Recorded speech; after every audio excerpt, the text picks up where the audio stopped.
Nah, untuk itu kita lihat di papan tulis ini. Yang pertama itu tentu ini perlu, walaupun tidak harus ditulis ini, tapi ini perlu untuk melihat data-data apa yang diketahui gitu dari kasus 2 ini. Nah, ini penduduk dewasa Indonesia kata-katanya 50 kg itu sebagai rata-rata apa itu. Nah, tentu kita harus ingat kalau penduduk Indonesia lalu diambil 30 berarti rata-rata populasi. Maka untuk memudahkan perhitungan atau analisis selanjutnya, kita tulis yang diketahuinya itu mu X. Nah, ini satuannya tidak usah ditulis, tidak apa-apa. Jadi mu X 50. Itu untuk kalimat pertama. Terus sehubungan dengan informasi itu menyatakan bahwa karena penduduk Indonesia saat ini sudah sadar akan kesehatan, maka konsumsi gula penduduk Indonesia tersebut tidak lagi 50 kg. Nah, untuk itu maka diambillah sampel. Nanti kalimat yang kedua itu nanti kita simpan dulu. Kita lanjut ke kalimat yang berikutnya. Untuk menguji kebenaran dari pernyataan tadi, maka ahli kesehatan tadi mengambil sampel 36 penduduk Indonesia secara acak. Nah, tentu ini penting kita tulis. Jadi ini N. Kita nyatakan aja N, ini 36. Kemudian ternyata hasilnya, nah ini bahwa rata-rata konsumsi gula penduduk yang 36 orang tadi adalah 48 kg. Nah, ini yang 48 kg itu apa gitu? Sudah pasti dia itu rata-rata untuk sampel. Kata-kata sampel kita sudah tahu, makanya ini jangan lupa nih. Ditulisnya sebagai X bar 48. Kemudian dan simpangan bakunya. Nah, ini simpangan baku yang populasi atau sampel. Tentu karena kalimatnya tersambung di sini, kata-katanya 48 dan simpangan bakunya. Jadi dari 36 penduduk Indonesia yang diobservasi itu. Nah, oleh karenanya yang diketahuinya di sini simpangan baku sampel. Simpangan baku sampel jangan lupa pakai N. Jadi ini simbol-simbol ini sangat penting gitu. Nah, jadi kita memperoleh ada 4 besaran yang diketahui: rata-rata populasi, banyak anggota sampel, rata-rata sampel, dan simpangan baku sampel. Nah, kemudian kita cermati kalimat yang itu ya. Jadi kalimat, kan pertanyaannya apakah pernyataannya ahli peneliti tadi benar gitu. Nah, lalu sekalian aja yang diketahuinya di sini, tentu kita lebih baik menulis. Jadi klaimnya atau hipotesisnya kita tulis aja, tidak apa-apa di sini. Maksudnya hipotesis penelitian tidak lain ini klaim ahli peneliti tadi.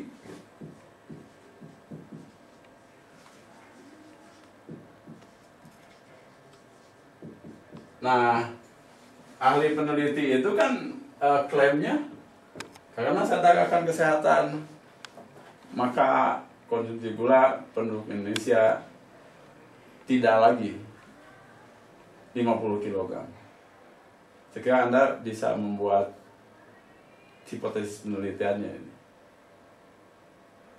Nah, untuk itu kurang lebih begini. Jadi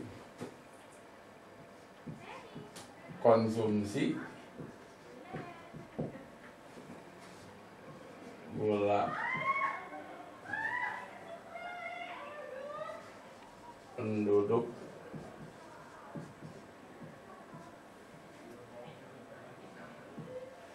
Indonesia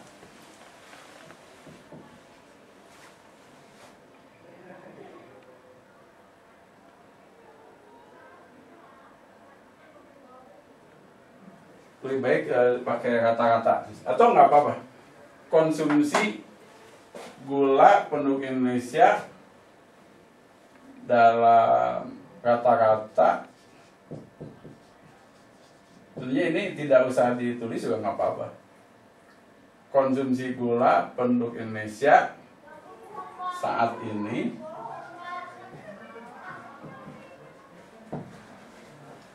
tidak lagi. Nah ini kalimat ini perlu tidak lagi 50 kg setahun. Nah ini sebetulnya dari kalimat yang kedua. Nah ini sebenarnya dengan adanya simpangan baku sampel, simpangan baku kata-kata sampel, kata-kata populasi, kita melihat ini mungkin ya. Jadi kita duga dulu, mungkin kasus yang kedua ini baru dugaan, bisa diselesaikan menggunakan uji hipotesis min tunggal, seperti waktu kita menguji kasus yang pertama. Nah untuk itu diketahuinya itu, lalu tentu pertanyaannya nanti saja. Nah sekarang kita coba menjawab gitu ya, kan pertanyaannya dalam pikiran aja lah. Apakah dapatkah kita membenarkan, atau kok boleh lah kalau mau di sini pertanyaannya boleh saja nih ditulis lah biar jelas. Dapatkah kita membenarkan pernyataan ahli peneliti tersebut? Nah ini, jadi di sini kita tulis lagi aja. Benarkah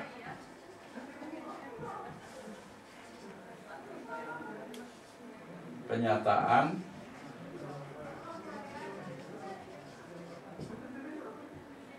atau klaim ahli peneliti tadi? Jadi lebih baik lebih lengkap ini saya tulis gitu. Ahli peneliti tersebut. Nah tentu kalau sudah pertanyaannya ada, lalu kita jawab. Kita jawab. Yang lalu kan masih ingat nggak langkah pertama itu kita itu membuat atau menulis kembali klaim yang hipotesis yang berkaitan dengan klaim tadi. Sebenarnya di sana sudah ditulis, jadi nggak usah ditulis lagi. Jadi langkah pertama saya sebut aja, langkah pertama itu perhatikan hipotesis penelitian. Hipotesis penelitian.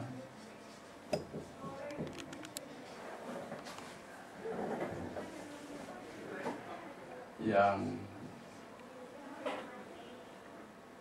sudah diketahui. Jadi kalau ada kalimat itu, ini sebenarnya tidak ada ketentuan ya harus ditulis belakangan atau itu. Jadi perhatikan sebenarnya yang sudah diketahui. Jadi yang di sana tadi. Yang kedua, jangan lupa setelah hipotesis penelitian ada, kita menulis, nah ini menulis, jadi saya ulang kembali ya, ini menulis secara formal. Nah ini secara formal hipotesis statistik, saya singkat aja. Nah inilah yang namanya H0. Jadi ini secara formal ya. Dan hipotesis penelitian.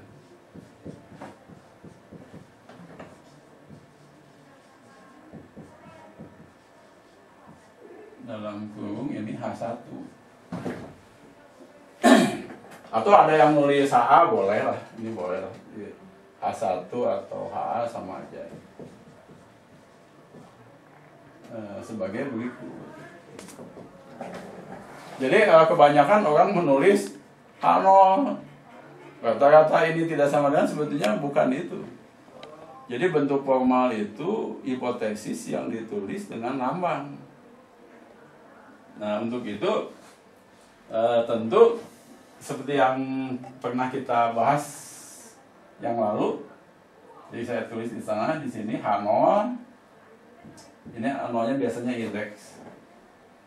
Ini mu X sama dengan 50. Tadi diketahui kan itu kata-kata populasinya. Nah H1-nya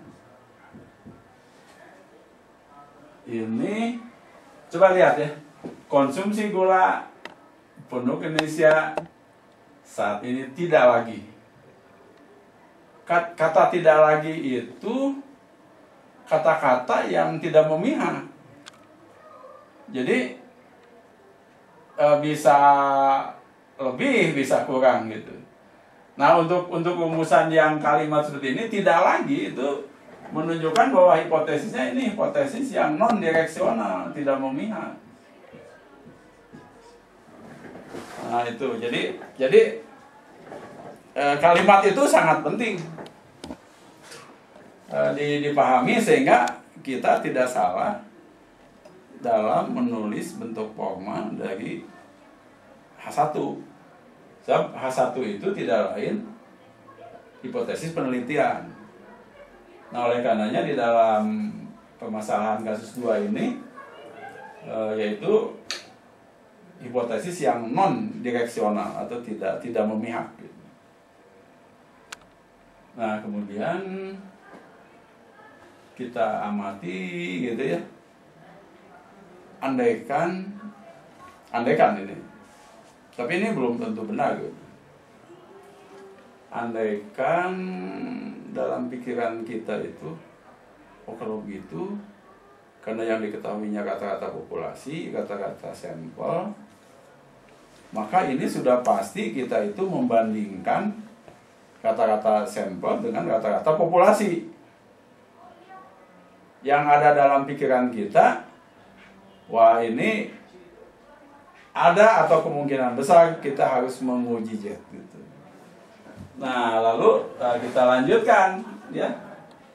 Ini untuk sementara ya. Jadi belum ini untuk sementara. Saya tulis begini, saya ada maksudnya pasti. Untuk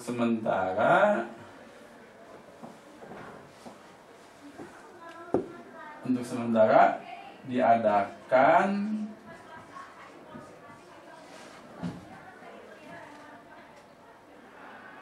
uji hipotesis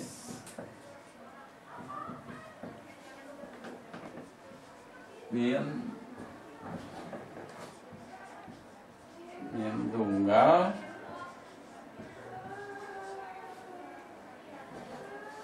dengan memakai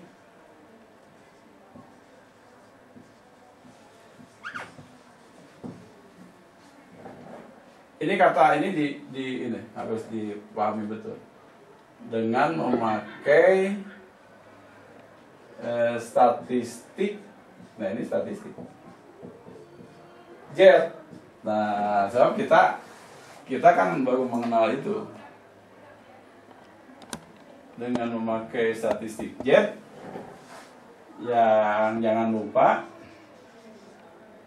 yang rumusnya yang rumusnya, atau tidak usah lah, ini tidak usah. Jadi udah aja pokoknya menggunakan statistik jet. Nah, tentu kalau sudah menggunakan statistik jet, kita harus menghitung jet hitung. Nah, jadi dengan demikian untuk selanjutnya kita akan menggunakan rumus itu. Jadi bolehlah kita sebut aja langkah yang ini, langkah yang ketiga ini. Setelah langkah ketiga itu kita tulis saja langkah keempat, nggak apa-apa. Menghitung jet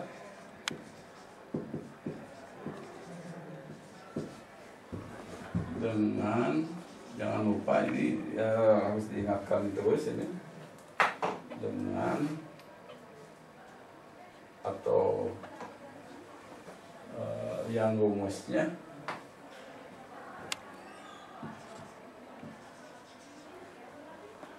yang formulanya jet sama dengan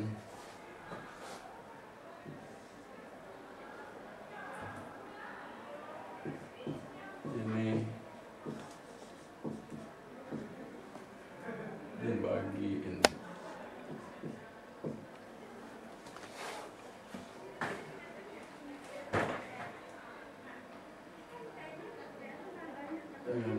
Nah, sehingga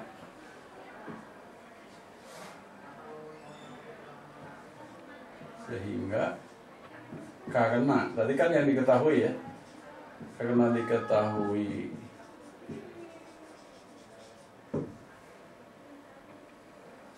X baginya 48, mu X baginya 50,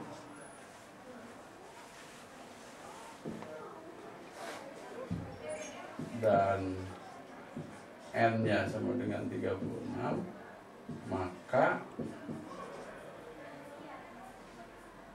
diperoleh, ini untuk sementara tadi ya, jadi ini masih sampai ini masih sementara, sehingga diperoleh Z sama dengan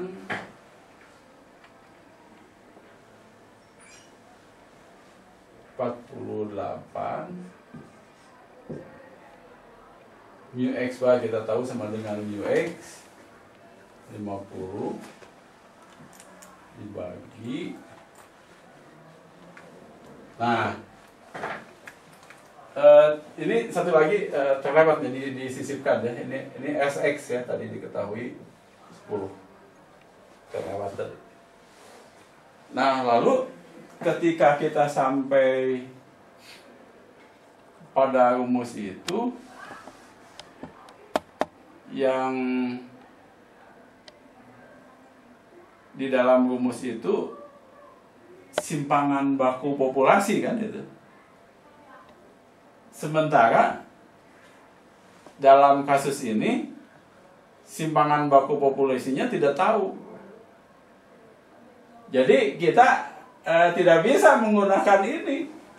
Sebab ininya mau diganti berapa? Nah ini kan tidak tahu. Nah ini persoalan gitu. Jadi karena simpangan baku populasinya tidak diketahui, maka tentu JJ tidak jalan atau tidak dipakai, karena yang ada dalam rumus jet itu tidak lain, pembaginya itu adalah simpangan baku populasi.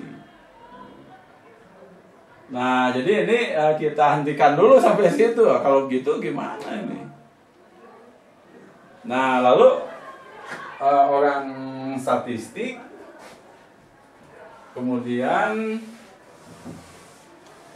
membuat keputusan, tentu ini secara matang ya, membuat keputusan bahwa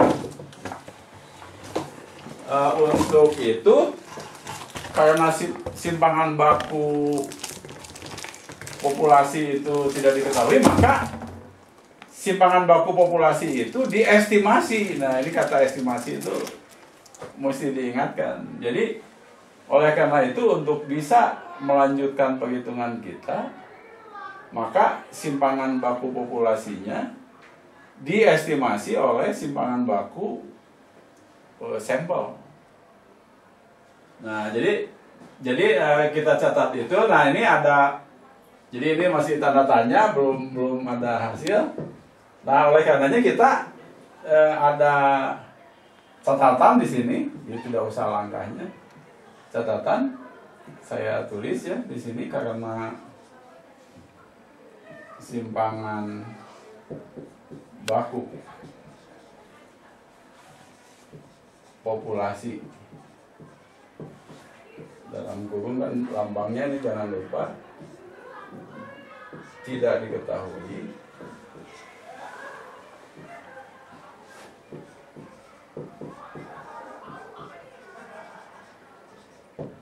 maka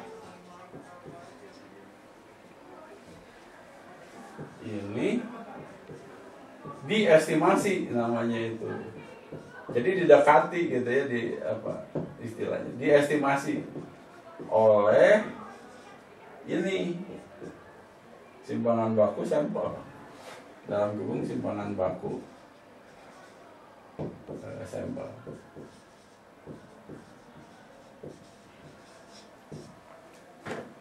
Diestimasi oleh simpangan baku sampel. Biasanya dinyatakan gini. Jadi ini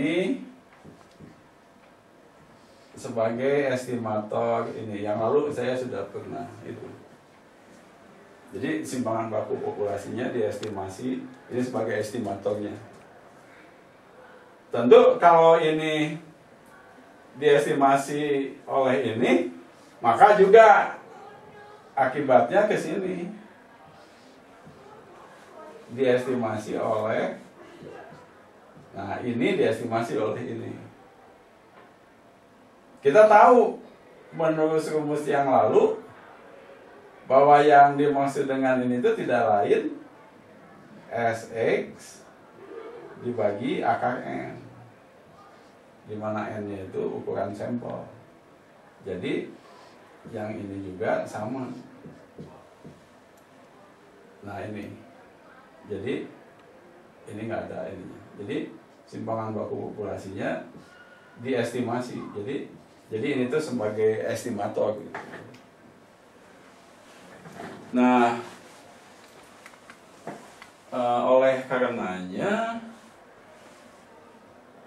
jadi setelah kita membuat estimasi itu, bisa lanjutkan di sini.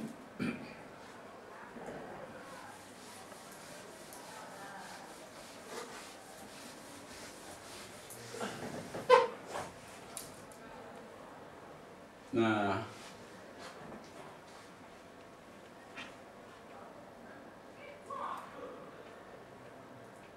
dengan menggunakan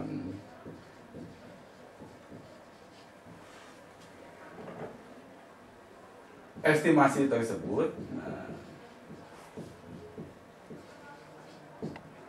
maka nah ini kita lihat dulu. Maka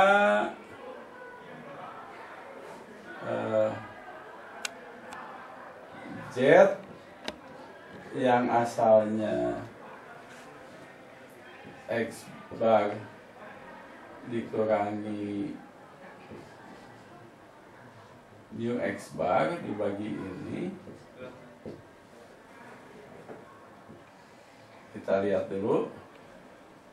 Kita nggak usah tulis Z dulu, biarkan saja. Rumus ininya masih pembilangnya masih tetap sama dengan ini. Nah tadi kan saya sudah katakan bahwa ini diestimasi oleh ini, artinya ini diganti oleh ini. Tentu ini dua rumus yang berbeda. Yang ini pakai populasi, yang itu pakai sampel. Nah, perubahan dari rumus Z menjadi penyebutnya itu simpangan baku sampel oleh seorang ahli namanya William Gosset. Ini bukan Z lagi, tapi jadi T. Nah, itu perubahan itu. Jadi dengan demikian, yang awalnya kita katakan akan menguji dengan uji Z, tapi karena simpangan baku populasinya diestimasi oleh simpangan baku sampel, maka penyebut dari rumus Z itu berubah. Nah, perubahan itu menjadi bukan Z lagi, tapi T. Nah, ini yang ini oleh namanya itu yang mulai mengenalkan itu William Gosset ini namanya itu. Tentu ini ahli statistik, mungkin gitu, ahli statistik. Nah, lalu kenapa William Gosset tidak menulis saja dengan W gitu ya? Jadi ini nilai W. Mungkin kalau dengan W bisa ketukar dengan saya misalnya, dengan Wahyudin gitu ya, jadi W. Jadi dia enggak. Nah, lalu T itu apa maksudnya? Itu dari